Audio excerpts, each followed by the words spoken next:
एक हीरो जो कि काफी ज्यादा पावरफुल था और उसे अपने ही लोगों से धोखा मिला और इसकी पावर इतनी ज्यादा थी कि आम इंसान इससे डरने लगे, लेकिन फिर भी ये उन्हें बचाया करता था और ऐसे ही उन्हें बचाते हुए एक दिन इसकी जान चली गई। और जब ये गॉड के सामने आया तो इसने उनसे एक विश मांगी, मुझे अपने अगले जन्म में एक नॉर्मल लाइफ चाहिए। और फिर हमारे मेन कैरेक्टर एलन की आंख खुल जाती है। उसका भाई उसे यहाँ पर बुलाने के लिए आया था। चलो तुम्हें डैड बुला रहे हैं, जो कि उसका छोटा भाई था। जाते हुए उससे ये कहने लगता है, तुम्हारी वजह से आज तक मुझे काफी दिक्कतें हुई हैं, लेकिन आज डैड तुम्हें नहीं छोड़ेंगे। अब एलन अपने फादर के सामने आ गया था। वो उससे कहते हैं, तुम्हें ड्यूकल हाउस में रहते हुए लगभग 15 साल से ज्यादा हो चुके हैं, लेकिन तुम्हारा पावर लेवल वो तो बस अभी तक एक ही है और तुम्हारी पावर स्टेटस भी वो भी बिल्कुल नॉर्मल है। और सबसे बुरी बात, तुम्हारे पास किसी भी तरीके की पावर नहीं है, जबकि गॉड ने इस दुनिया में सभी को पावर्स दी हैं, लेकिन पता नहीं क्यों तुम्हारे पास पावर नहीं है और तुम जैसा बेवकूफ इस बात को अच्छे से समझ सकता है। एलन कहता है, मैं इस बात को अच्छे से समझ सकता हूँ। उसके डैड कहते हैं, तुम्हारी वजह से हमारी फैमिली की काफी ज्यादा बेइज्जती हो रही है, क्योंकि तुम हमारी फैमिली में सबसे बड़े बेटे हो और तुम्हारे पास किसी भी तरीके की पावर नहीं है, इसलिए मैं तुम्हें अपनी फैमिली से बाहर निकाल रहा हूँ। एलन बाहर खड़ा हुआ ये सोच रहा होता है, मैंने कभी नहीं सोचा था कि मैं एक ड्यूक के घर में जन्म लूंगा। और वो सोचता है उसकी पिछली लाइफ इतनी भी अच्छी नहीं थी, लेकिन अब वो फ्री है तो ये अपनी लाइफ को काफी अच्छे से जी सकता है। अब वो शहर से बाहर आ गया था और एक जंगल में बैठ के फिशिंग करने लगता है और वो सोच रहा था, शायद इस दुनिया में मेरे से कोई नहीं डरेगा तो मैं आसानी से अपनी लाइफ को जी सकता हूँ। तभी एलन की नजर कुछ मॉन्स्टर्स पे पड़ती है जो कि इंसानों पे अटैक कर रहे थे और वहाँ की सिचुएशन काफी ज्यादा खराब हो चुकी थी। तभी हम एक नाइट को देखते हैं जिसका नाम बैट्रिस था और ये वहाँ पर उन मॉन्स्टर से फाइट कर रही थी और ये उन मॉन्स्टर पे अटैक तो करती है, लेकिन ये मॉन्स्टर दोबारा से जुड़ रहे थे। बैट्रिस अब ये सोचने लगती है कि वो प्रिंसेस रिस को कैसे बचाएगी, इसलिए वो प्रिंसेस को वहाँ से जाने के लिए कहती है, लेकिन रिस बैट्रिस की बात नहीं मानती। एलन रिस को देखकर ये याद करने लगता है कि वो पहले भी उससे कहीं मिल चुका है और तब उसे याद आता है वो एक पार्टी में उससे मिला था और उस पार्टी में सभी लोग एलन के ही बारे में बात कर रहे थे।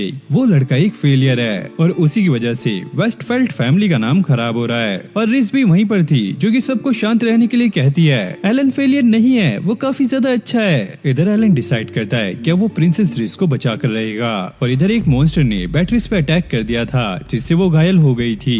रिस उसे देखकर काफी ज्यादा चिंता करने लगती है। अब एलन अपनी पावर का इस्तेमाल करके तेजी से प्रिंसेस की तरफ जाने लगता है और यहाँ पर एक मॉन्स्टर प्रिंसेस पे अटैक करने ही वाला था। प्रिंसेस तेजी से एलन का नाम चिल्लाती है और तभी अचानक एलन आकर उस मॉन्स्टर को पकड़ लेता है। रिस एलन को यहाँ पर देखकर काफी ज्यादा शौक होती है, तुम यहाँ पर क्या कर रहे हो? एलन कहता है, हम इसके बारे में बाद में बात करेंगे, पहले मैं इनसे निपट लेता हूँ। अब एलन अपनी डिवाइन आइज पावर का इस्तेमाल करता है जिससे उसे सारे मॉन्स्टर्स के सोर्स दिखने लगते हैं, जिसके बाद वो अपनी 100 सोर्ड टेक्निक का इस्तेमाल करके सभी मॉन्स्टर को यहीं पे खत्म कर देता है। बैट्रिस रिस से माफी मांगने लगती है, मुझे माफ करना, मैं आपको प्रोटेक्ट नहीं कर पाई। और रिस ये देखकर इमोशनल होने लगती है। तभी एलन बैट्रिस के पास आता है और उसे अपनी हीलिंग पावर से ठीक कर देता है, जिसके बाद बैट्रिस अब पूरी तरीके से ठीक हो गई थी। ये लड़कियां ये देखकर काफी ज्यादा शॉक थी कि एलन ने ये कैसे किया।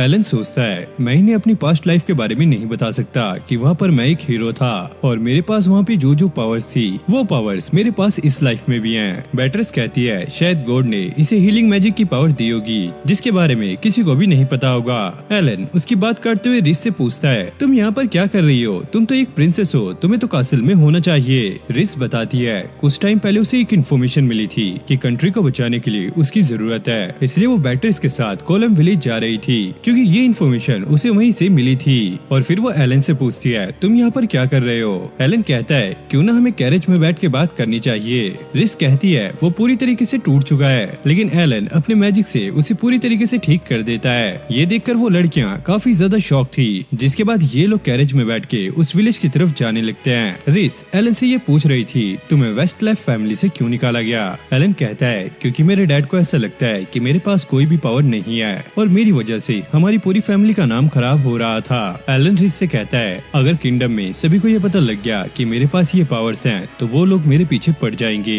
बैट्रिस कहती है, हाँ तुमने सही कहा, इसलिए हम तुम्हें तुम्हारे घर तक छोड़ कर आएंगे। रिस इस पे मना करती है, मैं कंट्री के लिए अपने फ्रेंड को खतरे में नहीं डाल सकती, मैं इसकी मदद करूंगी ताकि ये एक अच्छी लाइफ जी सके। रिस की बात सुनकर एलन काफी ज्यादा खुश होता है। फिर अगले सीन में ये लोग कोलम विलेज में पहुंच गए थे और ये लोग यहाँ पर आके काफी ज्यादा शॉक थे क्योंकि इस विलेज में कोई भी इंसान नहीं था। रिस रिस को ऐसा लगता है कि यहाँ पे किसी मॉन्स्टर ने हमला किया होगा। एलन कहता है ऐसा बिल्कुल नहीं है, क्योंकि अगर ऐसा होता तो मुझे उनकी प्रेजेंस महसूस हो जाती। बेट्रिस कहती है ये काफी ज्यादा अजीब नहीं है, जब से तुम हमारे साथ हो किसी भी मॉन्स्टर ने हम पे अटैक नहीं किया। रिस उसे ये कहने लगती है ऐसा भी तो हो सकता है कि सारे मॉन्स्टर्स को हंटर्स ने मार दिया हो, या फिर ऐसा हो सकता है कि वो विलेज में आने से डरते हो। फिर उन्हें एक जगह पर काफी सारे लोग दिखते हैं, उन्हें ऐसा लगता है कि ये लोग यहाँ पर किसी काम से आए होंगे। तभी हम देखते हैं कि एक आदमी एक लड़की को अपने घर से बाहर निकाल रहा है और रिस इस लड़की को जानती है, इसका नाम अकीरा है। रिस उससे पूछती है तुम यहाँ पर क्या कर रही हो, लेकिन अकीरा को रिस के बारे में कुछ भी याद नहीं था और वो रिस से कहती है अरे तुम कौन हो और तुम्हें मेरा नाम कैसे पता। और रिस उस पर गुस्सा हो जाती है अरे यार तुम तो वही हो जो मेरे पास आई थी और तुमने ही मुझे खतरे के बारे में बताया था। और अकीरा उससे माफी मांगती है, वो कहती है दरअसल मुझे किसी का भी नाम याद नहीं रहता। इधर बेट्रिस एलन से ये पूछती है क्या तुम्हें ब्रेवर के बारे में पता है। एलन कहता है ये क्या चीज है, मुझे इसके बारे में कुछ नहीं पता। और वो उसे बताने लगती है ब्रेवर एक तरह की पावर स्किल है जो कि गॉड सिर्फ एक ही इंसान को देता है और वो पावर काफी ज्यादा होती है और जिसको भी वो पावर मिलती है हम लोग उसे हीरो कहते हैं। रिस कहती है अकीरा के पास भी वो पावर है और ये एक हीरो है। बेट्रिस कहती है लेडी रिस के पास भी लाइटनिंग पावर है। एलन सोचता है क्या ये लोग यहाँ पर हीरो को बचाने आए हैं। जिसके बाद हम देखते हैं ये एक रेस्टोरेंट में आ गए थे। अब अकीरा सबको ये बताने लगती है वो इस विलेज से गुजर रही थी, तभी उसे एक छोटी बच्ची मिली और उसे विलेज के सभी लोगों ने ड्रैगन के पास सेक्रीफाइस करने के लिए भेजा था। और ये सुनने के बाद वो विलेज के चीफ से बात करने के लिए आई थी, लेकिन चीफ ने उसकी एक भी बात नहीं सुनी। बेट्रिस कहती है शायद उस ड्रैगन ने विलेज के लोगों को डराया होगा। एलन कहता है नहीं, बात कुछ और है, क्योंकि उस ड्रैगन के लिए ऐसा करना काफी ज्यादा आसान होता।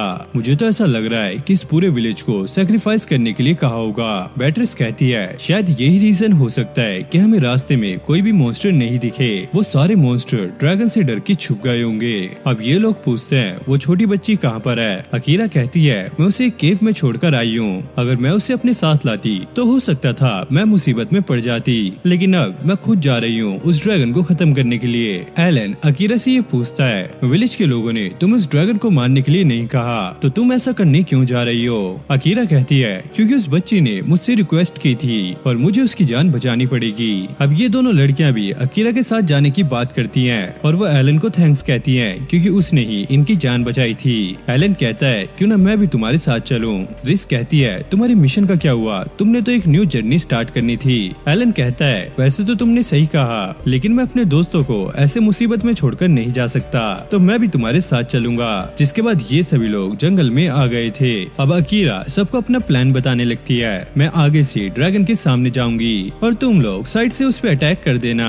रिस अकीरा से ये पूछती है क्या तुम उस लड़की के लिए उस ड्रैगन के सामने जाओगी। अकीरा कहती है क्या तुम्हें मेरी पावर पे शक है कि मैं उस ड्रैगन के सामने नहीं जा सकती। रिस कहती है अरे नहीं नहीं, मुझे तुम्हारी पावर पे पूरा भरोसा है। एलन अकीरा से ये कहता है वैसे मैं भी सामने से जा सकता हूँ। अकीरा कहती है अगर तुम सामने से जाओगे तो मुझे ऐसा फील होगा कि ड्रैगन को तुमने ही हराया है, और वैसे मुझे पता है कि तुम ऑर्डिनरी नहीं हो, तो पहले हमें मिलकर इस ड्रैगन को हराना होगा और उसके बाद हम एक बैटल करेंगे। अब अकीरा सामने से ड्रैगन से फाइट करने के लिए निकल गई थी और इन लोगों को पीछे से आने के लिए कहती है। ये लोग पहाड़ चढ़ के ऊपर जा रहे थे, तभी वहाँ पर एक धमाके की आवाज आती है और अकीरा ने ड्रैगन से फाइट करनी स्टार्ट भी कर दी है। अकीरा उस ड्रैगन पे काफी खतरनाक अटैक करती है, लेकिन इस ड्रैगन को उससे कुछ भी नहीं होता और वो ड्रैगन अकीरा का मजाक बनाने लगता है। तुम इंसान अपने आप को हीरो कहते हो, तुम्हारे अंदर बिल्कुल भी पावर नहीं है, तुम्हारे अटैक्स बिल्कुल बेकार हैं। ये सुनकर अकीरा को और भी ज्यादा गुस्सा आने लगता है और वो अपनी और भी पावर से उस पर अटैक करने लगती है, लेकिन अब भी इस ड्रैगन को कुछ नहीं होता। तभी अकीरा की नजर उस बच्ची पे पड़ती है जो कि उसे मिली थी। वो उससे पूछती है तुम यहाँ पर क्या कर रही हो। ड्रैगन कहता है ये तो वही बच्ची है जिसे मैंने छोड़ा था। अकीरा ये सुनकर काफी ज्यादा शॉक होती है, आखिरकार तुमने इसे क्यों छोड़ा था। ड्रैगन बताने लगता है मैंने इसे जानबूझकर छोड़ा था क्योंकि इसकी आंखों में मुझे वो डर दिखा जो कि मुझे पसंद था, क्योंकि मुझे किसी इंसान को मारने में कोई भी दिलचस्पी नहीं है। मुझे लोगों के चेहरों पर डर देखना अच्छा लगता है, जैसे कि अभी तुम्हारे फेस पर आ रहा है। इससे अकीरा को और भी ज्यादा गुस्सा आता है और वो डायरेक्ट जाके ड्रैगन पे अटैक कर देती है, लेकिन ड्रैगन उल्टा उस पर अटैक करता है और ये अटैक काफी ज्यादा खतरनाक था। अकीरा इससे काफी दूर जाके गिरती है और उसकी हालत भी बहुत ज्यादा बुरी हो गई थी। अब ये ड्रैगन अकीरा को बस मारने ही वाला था, तभी एलन आकर उस ड्रैगन का पर काट देता है। ये देखकर वो ड्रैगन काफी ज्यादा शॉक होता है। तुम तुमने ये कैसे किया? तुम तो एक मामूली इंसान हो। एलन कहता है तुम्हें ऐसा गलत लगता है और वो अपनी पावर का इस्तेमाल करके उस ड्रैगन के कोर को देख लेता है, लेकिन ड्रैगन फिर भी उसे उल्टा सीधा बोल रहा था, तुम एक कमजोर इंसान हो, इससे ज्यादा कुछ नहीं। एलन प्रिंसेस की तरफ देखता है, उसकी आंखों में एलन को लेकर उम्मीद थी और वो समझ जाता है कि लोग मुझे पहले से ही उल्टा सीधा बोला करते थे, लेकिन एक प्रिंसेस ही थी जिसने मुझे समझाया और वो अपनी काफी खतरनाक पावर का इस्तेमाल करके उस ड्रैगन पे अटैक कर देता है और वो एक ही झटके में उस ड्रैगन को वहीं पे खत्म कर देता है। जिसके बाद यहाँ पे एक ब्लू कलर की बहुत तेज रोशनी निकलती है जिससे आसमान में छाए काले बादल भी साफ हो जाते हैं। अब ड्रैगन मरते हुए ये कहता है, आखिरकार इस लड़के ने मुझे हराया कैसे? मुझे उन लोगों ने ये नहीं बताया था कि इस जैसा पावरफुल इंसान भी यहाँ पर आने वाला है। अब एलन ने उस फाइट में अपनी काफी सारी पावर का इस्तेमाल किया था जिस वजह से वो थक चुका था और अब वो जैसे ही अपनी आंखें खोलता है, रिस उसके सामने बैठी होती है। एलन उनसे पूछता है, बैट्रिस और अकीरा कहाँ पर है? रिस बताती है कि वो दोनों अपनी ट्रेनिंग में बिजी हैं और वो उससे कुछ कहने की ट्राई कर रही थी लेकिन वो हिचकिचा रही थी क्योंकि एलन ने देख लिया था कि रिस के पास हीलिंग पावर है और एलन ने ये सुना था कि एक लड़की जब भी सफर में जाती है तो वो अपने हीलिंग मैजिक से अपने घायल दोस्तों की हेल्प करती है और इसलिए उसे सेंट का टाइटल दिया गया था। लेकिन एलन को ये नहीं पता था कि वो और कोई नहीं बल्कि प्रिंसेस रिस है और रिस उससे माफी मांगती है ये सीक्रेट रखने के लिए। एलन कहता है, तुम मेरे लिए सेंट या कोई प्रिंसेस नहीं हो, तुम मेरे एक अच्छी दोस्त हो और ये सुनकर रिस को अच्छा लगता है। अब अकीरा एलन को बुलाती है ताकि वो इसके साथ ट्रेनिंग कर सके। ट्रेनिंग खत्म होने के बाद ये लोग अपने अपने रास्ते जाने लगते हैं। रिस अकीरा से कहती है, हम तुम्हें आगे तक लिफ्ट दे सकते हैं, लेकिन अकीरा अकेले ही अपना सफर तय करना चाहती थी और इस छोटी बच्ची को भी अकीरा से अटैचमेंट हो गई थी और अकीरा ने भी ये डिसाइड कर लिया था कि अब वो इस बच्ची का ध्यान रखेगी। लेकिन एक बात उसे अभी तक परेशान कर रही थी कि एक हीरो होकर भी वो एक ड्रैगन को नहीं हरा पाई, इसलिए वो एक हीरो कहलाने के लायक नहीं है और उसे ऐसा लगता है उसके पास जो डिवाइन स्वॉर्ड है वो एलन को दे देनी चाहिए। लेकिन एलन उसे लेने से मना करता है, जरा उस छोटी बच्ची को देखो, उसके लिए तुम ही उसकी हीरो और तुम्हें उसका ध्यान रखना चाहिए। ये सुनकर अकीरा की आंख भर आती है। जैसे वो कुछ कहने वाली थी वो लोग यहाँ से जा चुके थे। फिर हम एलन के डैड को देखते हैं, उनका प्लान पूरी तरीके से फेल हो चुका है। उनका प्लान था रेड ड्रैगन का इस्तेमाल करके प्रिंसेस रिस और हीरो को मारने का और ये बात सुनकर ब्रैड को भी काफी ज्यादा गुस्सा आने लगता है क्योंकि उसने रिस को मारने के लिए पहले काफी सारे मॉन्स्टर भेजे थे और अब ये रेड ड्रैगन भी इस प्लान में फेल हो चुका है। क्रोइक उससे कहता है, अभी हमें शांत रहना चाहिए क्योंकि हमें नेक्स्ट प्लान के लिए कुछ मटेरियल चाहिए होगा। ब्रैड कहता है, ऐसे तो प्रिंसेस और अकीरा दोनों ही हमारे हाथों से निकल जाएंगे। क्रोइक कहता है, भले ही वो जहाँ भी जाए लेकिन रहेंगे तो वो किंगडम में ही और हमें ये मौका दोबारा से मिल जाएगा। अब क्रोइक अपने हैचमैन से उस एल्फ के बारे में पूछता है। वो इससे कहता है, आप टेंशन मत लीजिए, उसका सर मैं आप तक पहुंचा दूंगा और ये गॉड और इस किंगडम से बदला लेना चाहता है, इसलिए ये सारा कुछ कर रहा है। और अपने डैड के प्लान से अनजान एलन रिस के साथ जा रहा था एक ब्लैक स्मिथ के पास क्योंकि उसकी स्वॉर्ड अब टूट चुकी है और उसे एक न्यू स्वॉर्ड चाहिए होगी। रिस एक ब्लैक स्मिथ को जानती है जो कि एक एल्फ है और वो इसके लिए काफी अच्छी स्वॉर्ड बना देगी। रिस ये स्वॉर्ड देकर एलन से माफी मांगना चाहती थी क्योंकि इनकी वजह से ये इन चीजों में फंस चुका है। उस ब्लैक स्मिथ का घर काफी ज्यादा दूर था तो इन लोगों ने डिसाइड किया कि ये एक रात यहीं पर बिताएंगे। अब रिस को काफी ज्यादा नींद आती है तो वो एलन के पास ही सो जाती है और एकदम से रिस उठ भी जाती है क्योंकि उसे काफी ज्यादा शर्म आ रही थी। बैट्रिस उसे ये कहती है, एक टाइम पे एलन तुम्हारा फियांसे था तो इसमें शर्माना क्या है? एलन भी कहता है, हाँ तुम आराम से सो सकती हो, लेकिन रिस को ऐसा नहीं करना था क्योंकि उसे काफी ज्यादा शर्म आ रही थी। जिसके थोड़ी देर बाद बैट्रिस और रिस दोनों ही सो जाते हैं। अब एलन ये याद करने लगता है जब वो पहली बार रिस से रॉयल बैंकेट में मिला था और रिस भी उससे जान पहचान बढ़ाना चाहती थी। एलन सोचता है ऐसा क्यों है? रिस उसे बताती है कि उन दोनों की एंगेजमेंट पक्की हो चुकी है और अगले दिन ये लोग ग्रेलम सिटी में पहुंच जाते हैं और यहाँ के लोग काफी ज्यादा अच्छे थे। और रिस बताती है कि उस ब्लैक स्मिथ का घर यहाँ से थोड़ी दूर है, लेकिन बैट्रिस को ये घर काफी ज्यादा अजीब लग रहा था क्योंकि अंदर से किसी भी हथौड़ी की आवाज नहीं आ रही थी। एलन कहता है, तुम लोग पीछे रुको, मैं जाके चेक करता हूँ। और वो देखता है यहाँ का दरवाजा खुला हुआ है तो ये तीनों अंदर चले जाते हैं। अब एलन उस एल्फ की बनाई हुई चीजों को देख रहा होता है, तभी उसे रिस की घबराई हुई आवाज सुनाई देती है। जब वो उसके पास जाता है तो देखता है वो एल्फ बेहोश पड़ी हुई है। बैट्रिस उसे उठाकर कहती है, चिंता मत करो, ये अभी जिंदा है और ये बस थोड़ी सी बेहोश हुई है और ये इसके लिए नॉर्मल है क्योंकि जब भी ये काम करती है तो 3-4 दिन तक ना तो ये कुछ खाती है ना ही सोती है और इस वजह से अब ये काफी ज्यादा गहरी नींद में है। रिस अपनी हीलिंग पावर का इस्तेमाल करके इसको उठा देती है। नोएल इन दोनों लड़कियों को तो पहचान जाती है लेकिन एलन उसके इसके लिए नया था। बैट्रिस बताती है दरअसल ये हमारा एक टेम्परेरी बॉडीगार्ड है, और नोएल समझ गई थी कि इन लोगों को इसके लिए एक स्वॉर्ड चाहिए होगी, और वो यहाँ पे मना करती है कि मेरे पास बिल्कुल भी टाइम नहीं है क्योंकि मेरा शेड्यूल काफी ज्यादा टाइट है। वैसे इसके पास पहले ही एक तलवार है। एलन कहता है ये मेरे से टूट चुकी है, और नोएल पहचान जाती है कि ये तलवार उसी ने बनाई थी, और वो अपनी अप्रेजल स्किल का इस्तेमाल करती है और वो इस तलवार को चेक करती है। उसे पता लगता है कि एलन ने इस तलवार को पूरी लिमिट तक इस्तेमाल किया है, इसलिए वो अपने मन को बदल लेती है और वो डिसाइड करती है कि वो एलन के लिए एक न्यू स्वॉर्ड बनाएगी। लेकिन इस स्वॉर्ड को बनाने से पहले नोएल एलन से पूछती है क्या तुम्हें ऐसी तलवार चलेगी जो कि डिवाइन स्वॉर्ड से भी ऊपर हो, क्योंकि डिवाइन स्वॉर्ड को सिर्फ हीरो ही चला सकते हैं। और नोएल को ऐसा लगता है कि एलन डिवाइन स्वॉर्ड से भी पावरफुल स्वॉर्ड को चला सकता है, और भाई कोई भी ब्लैक स्मिथ ऐसे ही किसी के लिए डिवाइन स्वॉर्ड नहीं बनाता, क्योंकि उसे पता लग गया था कि एलन काफी ज्यादा पावरफुल है और वो आसानी से इस स्वॉर्ड को चला पाएगा। इसलिए वो एलन से इसके लिए पूछ रही थी, और इतने अच्छे ऑफर को मना ही कौन करता, तो एलन उसमें मान जाता है। जिसके बाद नोएल फिर से अपने काम पे लग जाती है और इन तीनों को यहाँ से बाहर निकाल देती है। ये लोग डिसाइड करते हैं ये पास के ही विलेज में एक होटल लेकर रुकेंगे, लेकिन इन तीनों पर कोई नजर रख रहा था, और ये लड़की और कोई नहीं क्रोइक की हैचमैन की एक पार्टनर थी, और इस बंदे का नाम था होरस, और उसे पता लगा था कि रिस के साथ सिर्फ एक बॉडीगार्ड है। लेकिन यहाँ पर ये एलन को देखकर काफी ज्यादा शौक था और वो इसके बारे में जानना चाहता है आखिरकार ये कौन है। फिर हम उन तीनों को देखते हैं जो कि पास के एक होटल में रुके थे। इन लोगों के पास कुछ करने के लिए नहीं था, तो ये लड़कियां कहती हैं क्यों ना हम पास के एक गिल्ड में जाकर उस ड्रैगन से मिले हुए मटेरियल को बेच कर आएं। एलन उनकी बात मान जाता है और वो गिल्ड के लिए निकल जाता है। ये लड़कियां कहती हैं कि हमें मार्केट में घूमने जाना है, लेकिन इन लोगों का यहाँ पे आने का कुछ अलग ही रीजन था, और वो लोग एलन को इसमें नहीं घसीटना चाहते थे। अब एलन गिल्ड में आ गया था और वो यहाँ पे रिसेप्शनिस्ट को इस ड्रैगन के मटेरियल दिखाता है। वो लड़की ये देखकर काफी ज्यादा शॉक हो जाती है और वो इसे चेक कराने के लिए गिल्ड मास्टर के पास जाती है। तभी होरस भी यहाँ पर पहुंच गया था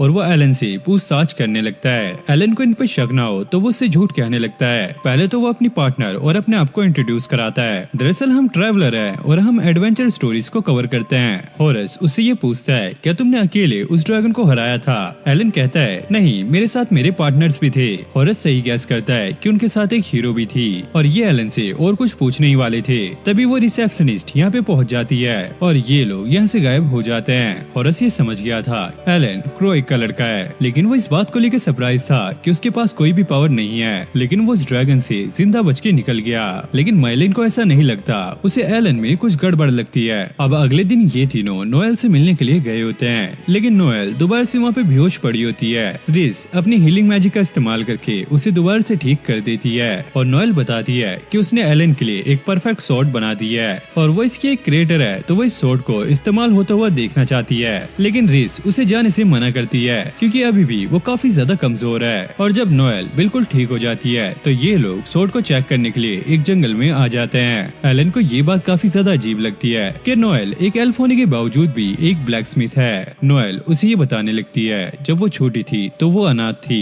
और उसे एक डॉर्फ ने अडॉप्ट किया था जिसका नाम वेनेसा था, और वेनेसा ने कभी भी नोएल को फोर्जिंग नहीं सिखाई थी। लेकिन तब भी नोएल उसे अपना मास्टर समझा करती थी और नोएल को अपनी पर्सनल बातें बताने में थोड़ा सा अजीब लग रहा होता है, तो वो शर्माते हुए थोड़ा सा आगे निकल जाती है। एलन को वहाँ पे होरस और माइलिन मिलते हैं, लेकिन नोएल उसे बुलाती है तो ये लोग यहाँ से निकल जाते हैं। यहाँ पे कुछ तो सीक्रेट था जो कि होरस ने यहाँ पे छुपा के रखा हुआ था, तो वो अपनी पार्टनर से कहता है कि इन दोनों पे नजर रखे। अब एलन अपनी नई स्वॉर्ड का इस्तेमाल करता है कई सारे मॉन्स्टर्स को मारने के लिए। फिर नोएल उस स्वॉर्ड को लेकर उसे एनालाइज करने लगती है और वो ये देखकर काफी ज्यादा शॉक थी कि एलन ने इस स्वॉर्ड को इतने अच्छे से इस्तेमाल किया है कि ना तो इस स्वॉर्ड पे कोई स्क्रैच आया है और ना ही इसके ब्लेड डल पड़े हैं। लेकिन नोएल को एलन की और भी स्किल्स देखनी थी, तो वो जंगल में और आगे जाते हैं ताकि वो और भी बड़े मॉन्स्टर को हंट कर सके। और यहाँ पर काफी ज्यादा कोहरा होता है। एलन अपनी स्किल का इस्तेमाल करता है इस कोहरे को हटाने के लिए, लेकिन यहाँ पर एक काफी बड़ा वुल्फ मॉन्स्टर बैठा होता है। नोएल ये देखकर काफी ज्यादा डर जाती है और वो एलन से कहती है तुम कुछ भी करो लेकिन इस मॉन्स्टर को मार डालो। फिर हमें पास्ट का सीन दिखाया जाता है जहाँ पर नोएल अपनी मास्टर को रुकने के लिए कहती है, लेकिन उसकी मास्टर अपने काम में ही बिजी थी और वो लगातार तलवार बना रही थी और बिना कुछ खाए पिए ये इस काम को कर रही थी और फाइनली इसने एक स्वॉर्ड को बना लिया था। फिर हमें प्रेजेंट का सीन दिखाया जाता है। एलन नोएल से कहता है मुझे पता है तुम चाहती हो मैं इसे मार दूं, लेकिन ये अभी सो रहा है और हम पे हमला भी नहीं कर रहा है, तो ऐसे हमें किसी पे हमला नहीं करना चाहिए। और नोएल उससे कहती है मुझे इससे अपना रिवेंज लेना है क्योंकि इसने मेरे मास्टर को मारा था। और एलन कहता है मैं तुम्हारे दुख को समझ सकता हूँ, लेकिन मुझे नहीं लगता कि तुम्हारी तलवार इस को मार पाएगी। अब अगले सीन में हम एलन को देखते हैं जो कि प्रिंसेस से पूछ रहा था आखिरकार आप लोग यहाँ पर क्यों आए थे। रिस उसे ये बताने लगती है दरअसल हमारे किंगडम में एक रॉयल फैमिली का बंदा था जिसका कुछ टाइम पहले एक रहस्यमयी तरीके से मौत हो गई, बस उसका सर बचा था और हमें ऐसा लगता है कि शायद इसके पीछे एक डीमन हो सकता है, लेकिन एलन को ऐसा नहीं लगता। फिर हम होरस की पार्टनर को देखते हैं जो कि उसी वुल्फ के सामने खड़ी होती है। वो सोच रही थी आखिरकार ये एलन कितना ज्यादा पावरफुल है। अब ये लड़की होरस को आगे सारी इन्फॉर्मेशन देने लगती है और इसकी बातों से हमें ऐसा लगता है कि ये हमारे मेन कैरेक्टर को मारना नहीं चाहती। होरस कहता है तुम टेंशन मत लो, तुम्हें उसे मारना ही पड़ेगा और ये अपने मैजिक का इस्तेमाल करके इसको हिप्नोटाइज कर लेता है और इसे ऑर्डर देता है कि ये जाकर उसे मार दे। फिर हम नोएल को देखते हैं जो कि अब भी उस तलवार पे काम कर रही थी क्योंकि एलन ने उसे बता दिया था कि इसकी स्वॉर्ड में क्या क्या कमी है और वो चाहती है कि इस बार वो इस स्वॉर्ड को एक लेजेंडरी तरीके से बनाए ताकि इसमें कोई भी कमी ना रहे। और साथ ही साथ उसे अपना पास्ट भी याद आने लगता है जब उसकी मास्टर अपनी बनाई हुई तलवार से उसी वुल्फ से लड़ने के लिए जा रही थी। नोएल उन्हें रुकाने की काफी ज्यादा कोशिश करती है लेकिन वो उसकी बात नहीं सुनती और वो अपनी स्वॉर्ड से इस वुल्फ पे अटैक कर रही थी, लेकिन इस वुल्फ का बैरियर इतना ज्यादा पावरफुल था कि इसके मास्टर की स्वॉर्ड भी यहाँ पे टूट जाती है, जिसके बाद वो वुल्फ इसकी मास्टर को इसके सामने ही कच्चा चबा जाता है और ये देखकर नोएल अपने होश खो बैठती है। अब वो वुल्फ उस पर अटैक करने ही वाला था तभी बीच में हीरो आकर उसे बचा लेता है, जिसके बाद वो हीरो इस वुल्फ से फाइट करने लगती है और वो अपनी तलवार से इस वुल्फ को चोट पहुंचाने में भी कामयाब रहती है और वो ऐसे ही इससे फाइट करती है जिसके थोड़ी देर बाद वो इसे हरा भी देती है। अब वो नोएल से आगे पूछती है हे बच्चे क्या तुम ठीक हो, लेकिन नोएल बस एक ही बात कह रही थी आखिरकार कैसे मेरी मास्टर की स्वॉर्ड जिस पे उन्होंने बहुत ज्यादा काम किया था वो उस वुल्फ के सामने नहीं टिक पाई, लेकिन तुम्हारी स्वॉर्ड ने उसे हरा दिया, ये कैसे हुआ। हीरो से पूछती है क्या तुम ठीक हो, लेकिन नोएल उसे कोई भी जवाब नहीं देती। वो अपने आप में ही बात कर रही थी मैं एक ऐसी स्वॉर्ड बनाऊंगी जो कि बहुत ज्यादा पावरफुल होगी और कभी भी नहीं टूटेगी। फिर प्रेजेंट में हम नोएल को देखते हैं जिसने उस लेजेंडरी स्वॉर्ड को बना लिया था और अब वो स्वॉर्ड को लेकर जंगल की तरफ जा रही होती है और वो अपने मन में कहती है मुझे माफ करना इस स्वॉर्ड को ले जाने के लिए, और वो उस वुल्फ की तरफ बढ़ने लगती है। अब ये सीधा जाकर उस वुल्फ पे अटैक कर देती है, लेकिन ये वुल्फ यहाँ पर उड़ गया था और वो इसे दूर फेंक कर मारता है। इस तलवार को तो यहाँ पर कुछ नहीं होता, लेकिन ये लड़की थोड़ी सी घायल हो जाती है। अब ये वुल्फ उसकी तरफ बढ़ रहा था और हम देखते हैं कि उसके साथ एक बंदा भी है और ये और कोई नहीं बल्कि होरस था। वो नोएल से कहता है मुझे पता है कि तुम काफी ज्यादा पावरफुल हो, लेकिन मैं चाहता हूँ कि तुम हमारी टीम को ज्वाइन कर लो, और हाँ अगर तुम ऐसा नहीं करोगी तो ये वुल्फ तुम्हें खत्म कर देगा। नोएल ये सुनकर उससे कहती है तुम अपना मुंह बंद रखो, मैं तुम्हारी टीम में नहीं आने वाली, मुझे पता है तुम मेरी पावर का गलत इस्तेमाल करोगे और हाँ मैं अपनी मास्टर का बदला लेकर रहूंगी। होरस ये सुनकर कहता है तुमने गलत टाइम पे काफी गलत फैसला लिया है और अब तुम्हें मरना पड़ेगा, और वो अपने वुल्फ से इस पे अटैक कराने ही वाला था। तभी एलन वहाँ पर पहुँच जाता है और इस वुल्फ के सामने आकर खड़ा हो जाता है। होरस उसे देखकर कहता है ओ तो तुम भी यहाँ पर पहुँच गए, चलो ये भी अच्छा है क्योंकि तुम्हारी मौत भी यहीं लिखी है। पहले तो मुझे लग रहा था कि तुम कोई और हो, लेकिन मैं समझ गया कि तुम वही लड़के हो, और हाँ तुम मुझे देखने में काफी ज्यादा पावरफुल लग रहे हो। एलन उससे ये कहता है चलो ये तुम्हें पता लग गया है कि मैं पावरफुल हूँ, तो अब तुम भी यहाँ पर मरने वाले हो। होरस उससे कहता है तुमने यहाँ पर आकर काफी बड़ी गलती कर दी है क्योंकि तुम्हें याद होगा कि मेरी एक साथी भी थी और प्रिंसेस और उसकी नाइट अभी अकेली है, तो मेरी साथी उन्हें मारने के लिए चली गई है। एलन कहता है हाँ मुझे पता था कि तुम लोग ऐसा जरूर करोगे, तो मैंने पहले ही वहाँ पे जाल बिछा दिया है और अभी तक तो वो वहाँ पर फंस भी गई होगी और मेरे साथी उसे मार डालेंगे। इधर हम बैटरीज को देखते हैं जो कि उसी लड़की से फाइट कर रही थी। ये लड़की बैटरीज पे काफी ज्यादा भारी पड़ती है और उसे दूर फेंक कर मारती है। अब मौका देखकर ये प्रिंसेस को पकड़ लेती है और उसे मारने वाली होती है। प्रिंसेस कहती है मैं तुम्हारी आंखों में देख सकती हूँ, तुम हमें मारना नहीं चाहती।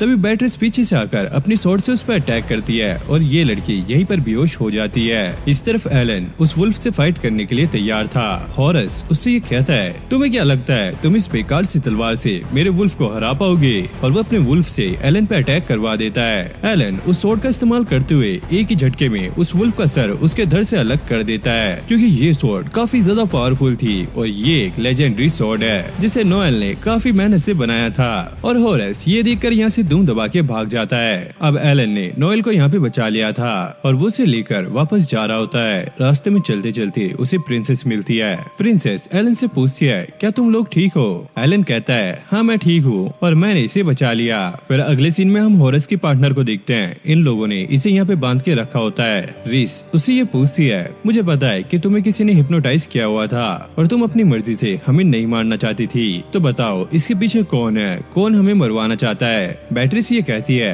हमें इसकी किसी भी बात पे विश्वास नहीं करना चाहिए क्योंकि ये प्रिंसेस को मारने आई थी। प्रिंसेस कहती है नहीं, मुझे ऐसा नहीं लगता, मैंने इसकी आंखों में देखा था, ये मुझे मारना नहीं चाहती थी। फिर हम साइड में नोएल को देखते हैं जो कि इनकी सारी बातें सुन रही थी और फिर उसे अपना पास्ट याद आने लगता है कि जब वो छोटी थी तो उसकी मास्टर ने उसे गोद ले लिया था। तो वो इस लड़की के पास आकर कहती है मैं इसे संभाल लूंगी, तुम इसे मेरे पे छोड़ दो और मैं इसे अडॉप्ट करना चाहती हूँ। और ये बात सुनकर वो लड़की काफी ज्यादा शॉक होती है क्योंकि आज तक किसी ने उसके लिए ऐसा कुछ नहीं किया। नोएल कहती है कि मैं इसको अपने साथ रखूंगी और इसे काफी चीजें सिखाऊंगी, लेकिन बैट्रिस उसे ऐसा करने से मना करती है। नोएल कहती है तुम टेंशन मत लो, मैं इसका ध्यान रखूंगी और अगर ये ऐसा वैसा कुछ करती है तो मैं इसे पनिशमेंट भी दूंगी। और एलन ये बात सुनकर इस पे एग्री हो जाता है और वो कहता है चलो फाइनली अब ये सारा कुछ खत्म हुआ। अब एलन जंगल में आके अपनी स्वॉर्ड से प्रैक्टिस करने लगता है और इसके अटैक काफी ज्यादा पावरफुल थे। फिर हमें होरस को भी दिखाया जाता है जो कि एक जगह पर आकर बैठ गया था और वो सोचता है मैंने वहाँ से भागकर काफी अच्छा काम किया,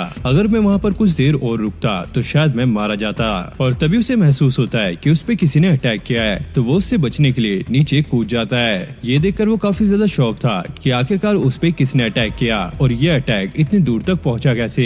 तभी हम देखते हैं एक काफी बड़ा डीमन यहाँ पर पहुंच जाता है और उससे पूछता है ओ तो तुम ही हो वो इंसान, जिसके बाद वो होरस को वहीं पर मार देता है। अब एलन भी इस अटैक की आवाज सुनकर उस जगह पर पहुंच गया था। वो देखता है यहाँ पे एक हेड पड़ी हुई है और ये हेड उसी बुड्ढे की होती है और अब वो डीमन एलन के डैड के पास पहुंच गया था। एलन का भाई उससे ये कहता है तुमने उस बुड्ढे को मारकर काफी अच्छा काम किया, अगर हम उसे नहीं मारते तो वो हमारा सारा प्लान लोगों में बता देता और अब तुम्हारा नेक्स्ट मिशन ये है कि तुम्हें प्रिंसेस और उसके सारे साथियों को खत्म करना होगा।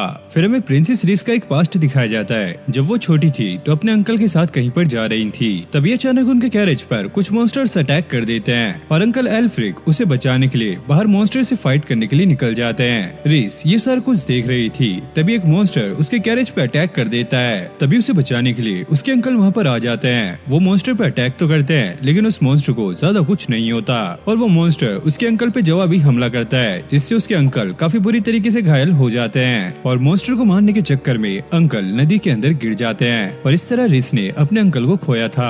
अब हम प्रेजेंट में इन तीनों को देखते हैं। ये एक गाँव में आए थे और यहाँ के लोग बहुत ज्यादा खुश थे और ये किसी चीज की तैयारी कर रहे थे।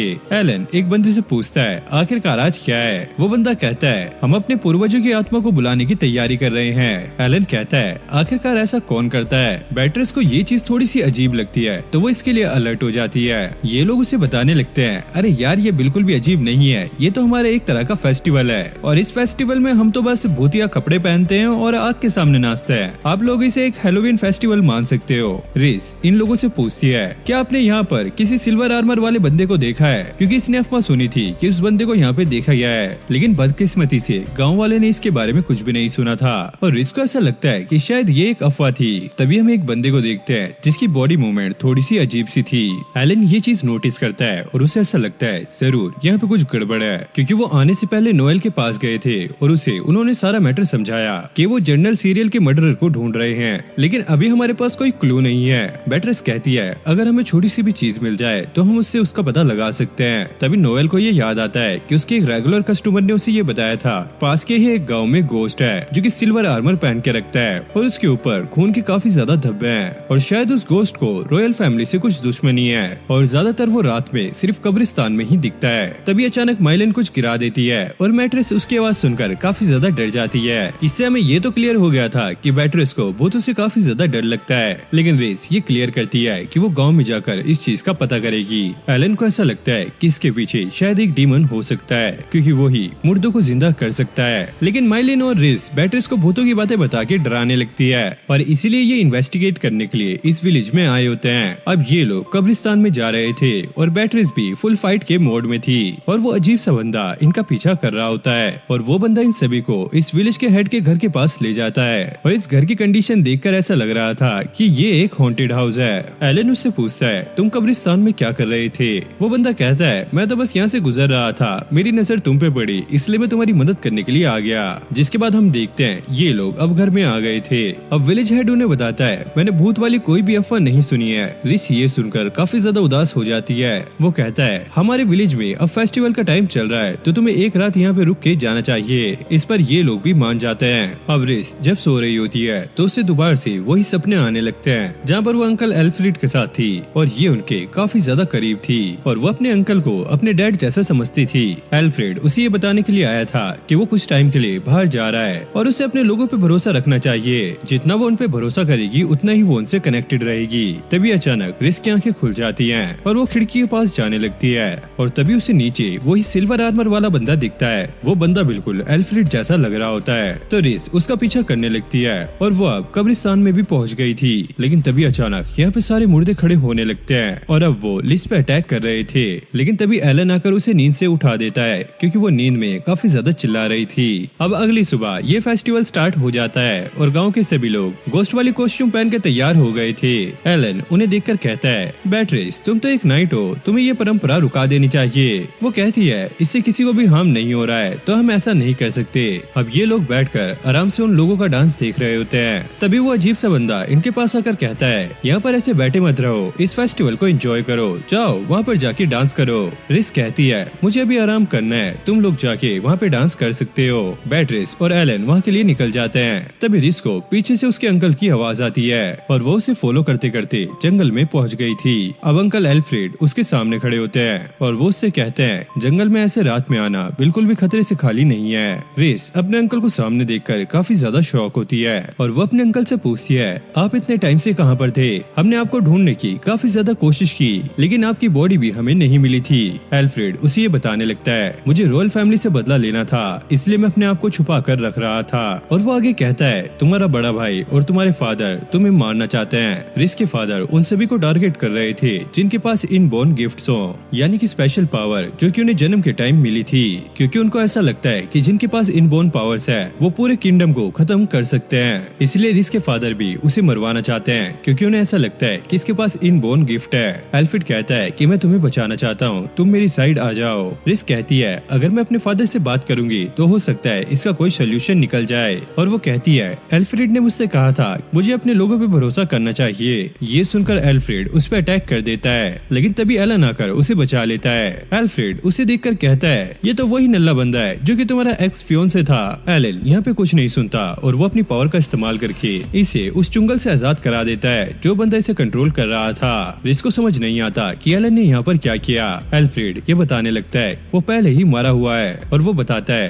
दरअसल किंग रिस्को नहीं मरवाना चाहते, जो उसे मरवाना चाहता है असल में वो डीमंस हैं। और हाँ, मेरी जो दुश्मनी है रॉयल फैमिली के साथ वो तो असल में है। एल्फ्रेड क्योंकि एक सेकंड बोर्न था तो उसके बड़े भाई को यहाँ पे किंग बनाया गया और काफी लोगों ने उनके बीच में दरार डालने की कोशिश की। तो एल्फ्रेड ने ये डिसाइड किया कि वो एक नाइट बनेगा ताकि वो अपने दम पर अपना नाम कमा सके। अब एल्फ्रेड के पास ज्यादा टाइम नहीं था तो वो एलन से दो रिक्वेस्ट करता है, पहला कि वो रिस का ध्यान रखे और दूसरा वो उससे फाइट करे क्योंकि वो देखना चाहता है कि एलन कितना ज्यादा पावरफुल है। और फाइनली एलन इस फाइट को जीत जाता है। उसके अंकल यहाँ पे ढेर हो गए थे और वो रिच से कहते हैं, तुम्हें उदास होने की जरूरत नहीं है, तुम्हें अपनी खुशियाँ ढूंढनी है। अब एलन विलेज चीफ से मिलने के लिए गया था और जब वो पहली बार इस विलेज में आया था तो उसे पहले ही पता लग गया था कि यहाँ के जितने भी गाँव वाले हैं वो सारे के सारे मुर्दे हैं और इनको विलेज चीफ ही कंट्रोल कर रहा है। और हाँ, विलेज चीफ एक डीमन है, इसका मतलब ये नहीं है कि वो बुरा हो। डीमन एलन से ये कहता है, तुम्हारी सोच काफी ज्यादा सिंपल है और वो अपने मुर्दों को बुलाकर एलन पे अटैक करवा रहा होता है ताकि वो एलन को भी अपनी आर्मी में ज्वाइन करवा सके।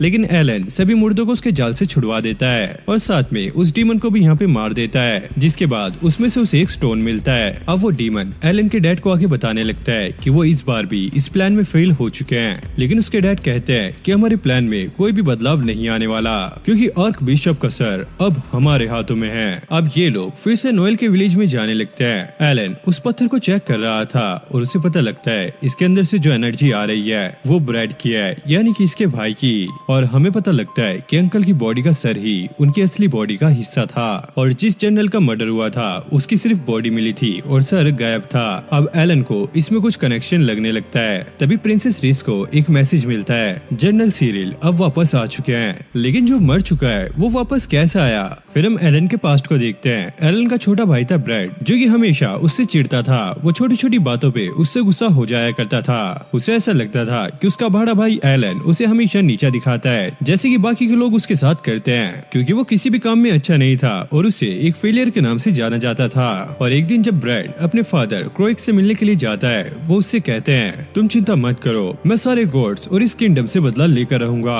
ब्रैड को तब से ये लगने लगा कि वही सिर्फ एक अकेला है जो कि यहाँ पे राज कर सकता है और वो अपने फादर के प्लान में उनकी मदद करने लगा।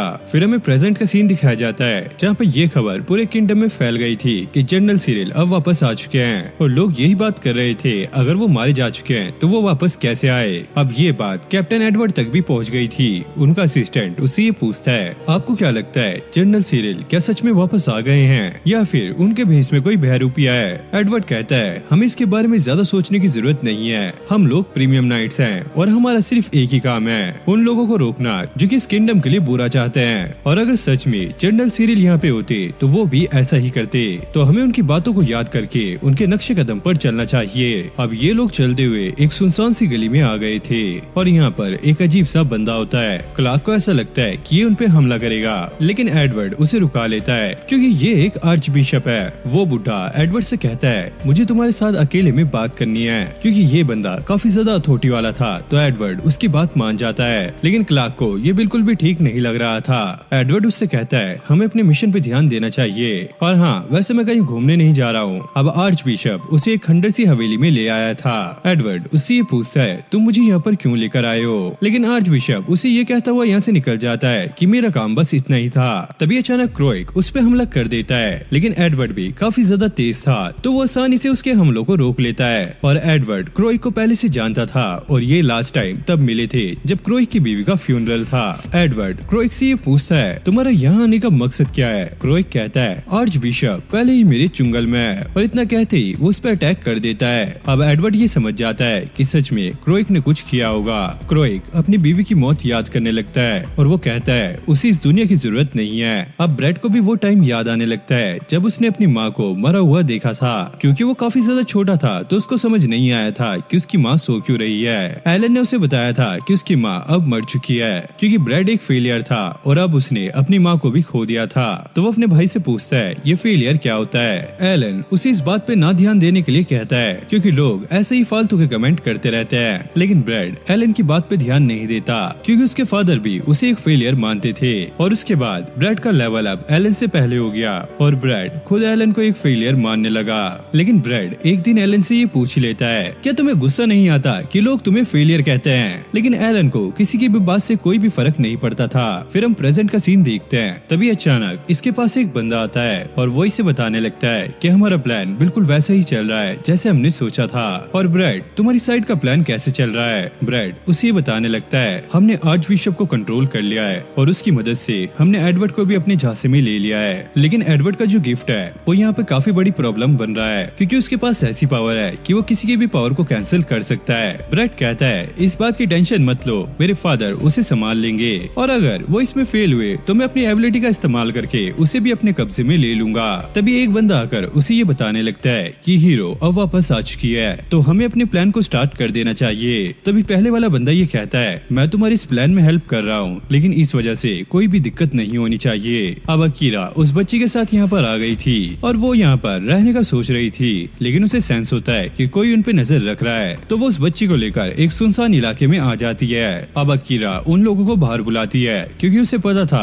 ये लोग उसका पीछा कर रहे हैं और ये लोग यहाँ पे अकीरा को मारने के लिए आए थे। क्योंकि अकीरा एक हीरो है तो ये चारों मिलकर भी उसे नहीं मार पाएंगे, तो वो इसलिए एक स्पेल का इस्तेमाल करने लगता है जिससे इस बच्ची को प्रॉब्लम होने लगती है। अब डीमंस अकीरा से ये कहने लगते हैं तुम इस लड़की को जिस गाँव से लेकर आई हो वहाँ पर सभी लोगों की बॉडी पर एक मैजिक मार्क है और ये मैजिक मार्क उनकी लाइफ को इस्तेमाल करके उन्हें एक बॉम्ब बना देता है और जैसे ही आग इस लड़की को छुएगी वो फट जाएगी। लेकिन अकीरा डिसाइड करती है कि वो इस लड़की को नहीं छोड़ेगी और डीमंस उन पे अटैक कर देते हैं। तभी यहाँ पे सीन कट होता है और हम क्लार्क को देखते हैं। तभी उसके सामने भी एक मिस्टीरियस सा बंदा आ जाता है और क्लार्क अपने सोल्जर्स को उस पे अटैक करने से रुकाता है क्योंकि उसे पहले ही सेंस हो गया था कि ये सामने वाला बंदा काफी ज्यादा ताकतवर है। वो बंदा क्लार्क से ये कहता है मैं तुम्हें यहाँ पे हार्म पहुँचाने नहीं आया हूँ, मैं बस तुम्हें यहाँ पे दुनिया की रियलिटी बताने के लिए आया हूँ। फिर हम जनरल सिरिल और बिशप को देखते हैं जिन्हें ब्रैड कंट्रोल कर रहा होता है। बिशप सबसे ये कहने लगता है गॉड हमसे झूठ बोल रहे हैं, जो भी उन्होंने इंसानों को पावर्स दी है वो असल में कोई गिफ्ट नहीं है। अब सिरिल सबको ये समझाने लगता है मान लो तुम कुछ और बनना चाहते थे लेकिन गॉड की गिफ्ट की वजह से तुम वो नहीं बन पाए, इस वजह से ये कोई गिफ्ट नहीं है, तुम एक गॉड की कठपुतली बन गए हो तो तुम्हें ना चाहकर भी वो चीज करनी पड़ रही है जिसके लिए तुम नहीं बने हो। बिशप सबसे ये कहता है गॉड के चंगुल से बचने का भी एक रास्ता है, लेकिन पब्लिक को तो ये पता था कि गिफ्ट एक काफी पावरफुल एबिलिटी है जिससे किंगडम को बचाने में काफी ज्यादा हेल्प होती है। तो पब्लिक का डाउट क्लियर करने के लिए जनरल सिरिल ब्रैड को आगे बुलाता है। ब्रैड अपनी पावर का इस्तेमाल करके यहाँ पे एक मॉन्स्टर को बनाता है। जनरल सिरिल सबको ये बताने लगता है इस मॉन्स्टर के अंदर 10,000 सोल्जर जितनी पावर है, लेकिन ये सारे लोग ये सोच रहे थे ये ऐसे ही अपनी पावर को एक्सचेंज नहीं कर सकते। ब्रैड कहता है नहीं, तुम लोग कर सकते हो अगर तुम मेरी स्पेशल एबिलिटी मैरियोनेट का इस्तेमाल करो, और इसकी जो एबिलिटी है वो दूसरों की एबिलिटी को बाहर निकाल सकती है, और ये एबिलिटीज उनके गिफ्ट से काफी ज्यादा डिफरेंट होंगी। ये बात सभी लोगों को ठीक लगती है, लेकिन अगर ब्रैड मर जाएगा तो उसके जाने के बाद क्या होगा? ब्रैड कहता है कुछ भी नहीं होगा क्योंकि हमारी साइड डीमंस हैं, और लोग ये देखकर काफी ज्यादा शॉक हो जाते हैं। ब्रैड अब सबको शांत कराता है और इनसे कहता है तुम्हें चिंता करने की जरूरत नहीं है, डीमन अब हमारे साथ हैं और इन्होंने ही हमें इन एबिलिटीज के बारे में बताया है। और ब्रैड सबसे ये कहता है अब आप लोग डीमन के साथ काम करो और अपनी जिंदगी के साथ क्या करना है ये आप खुद डिसाइड करो, और हाँ इन गिफ्ट से आजाद हो जाओ। इधर क्रोइक एडवर्ड पे भारी पड़ रहा था। एडवर्ड ये समझ जाता है ये अपनी गिफ्ट की पावर को इस्तेमाल नहीं कर रहा है बल्कि ये अपनी लेवल की पावर को इस्तेमाल कर रहा है, इसलिए क्रोइक एडवर्ड को समझाने लगता है गिफ्ट से पावरफुल होता है लेवल, अगर उनका लेवल बढ़ेगा तो उनकी आत्मा भी काफी ज्यादा स्ट्रॉन्ग बनेगी जिससे वो सुप्रीम एग्जिस्टेंस बन सकते हैं यानी कि गॉड। फिर हम क्लार्क को देखते हैं, ये बंदा उसे वही बातें बता रहा होता है जो ब्रैड ने वहाँ पे लोगों को बताई थी, लेकिन क्लार्क ये कहता है हम एक नाइट है और हमारा काम है इस किंगडम को बचाना। जिसके बाद ये बंदा एक एक करके सभी लोगों को मारने लगता है, और जब ये डीमन उसे मारने ही वाला था तभी वहाँ पर बैटरिस पहुँच जाती है। अब यहाँ पे क्रोइक ने एडवर्ड को बिल्कुल हरा ही दिया था और वो उसे मारने वाला था, तभी अकीरा आकर उसे बचा लेती है। और जब डीमंस ने अकीरा पे फायर से अटैक किया था तो इसके आसपास एक शील्ड बन गई थी जो कि अकीरा ने इसकी स्वॉर्ड में डाली थी ताकि वो किसी भी मुसीबत से बचती रहे। और ब्रैड को ऐसा लग रहा था कि उसका प्लान सही से काम कर रहा है, लेकिन तभी अचानक वहाँ पे एलन पहुँच जाता है। अब एलन अपनी जेब में से एक होलोग्राम डिवाइस निकालता है जिसमें मैट्रेस दिख रही थी, और वो इसे सब पब्लिक को दिखाता है ताकि वो लोग इसकी बातें सुन सके।